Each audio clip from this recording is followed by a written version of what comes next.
ইসলামের প্রাথমিক যুগে তাফসীরে রুহুল মাআনি এবং তাফসীর ইবনে কাসিরের মধ্যে লেখে যে ইসলামের প্রাথমিক যুগে মাগরিব থেকে এশা পর্যন্ত এই সময়টুকু শুধুমাত্র খাবার দাবার খাওয়ার অনুমতি ছিল।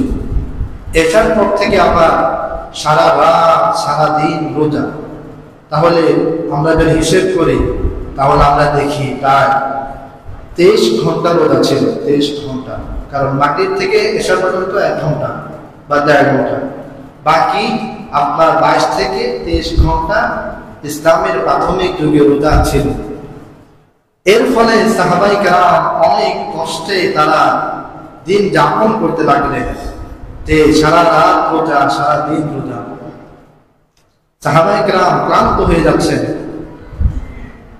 তাফসীর ইবনে কাসিরের মধ্যে লেখে আল্লাহর নবীর একজন সাহাবী হযরতে কায়েস ইবনে সিরমা, উনি খেতে খামারে কাজ করতেন সবসময়।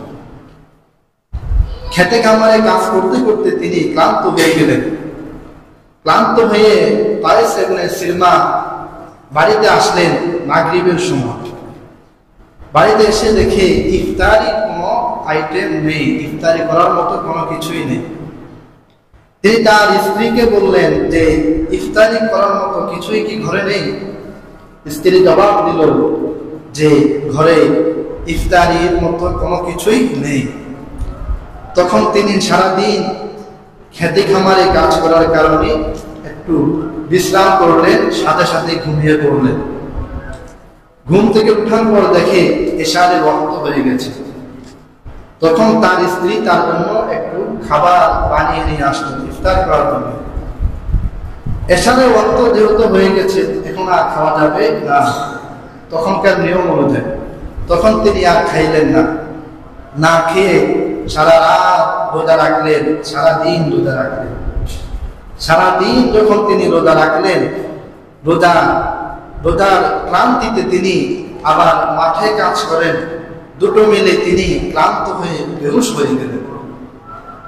বেহুশ হয়ে তিনি আল্লাহর নবীর দরবারে আসলেন, ইয়া রাসূলুল্লাহ, ইয়া হাবিবাল্লাহ, রোজা রেখে তো আর পারছি না, রাতেও রোজা দিনেও রোজা, আমি ক্লান্ত হয়ে যাচ্ছি, বেহুশ হয়ে গেলাম। এইভাবে আরো অনেক সাহাবী আল্লাহর নবীর কাছে এসে বলতে লাগলেন যে রাতে দিনে রোজা রেখে আমরা আর পারছি না। তখনই মহান রব্বুল আলামিন আয়াত নাযিল করলেন।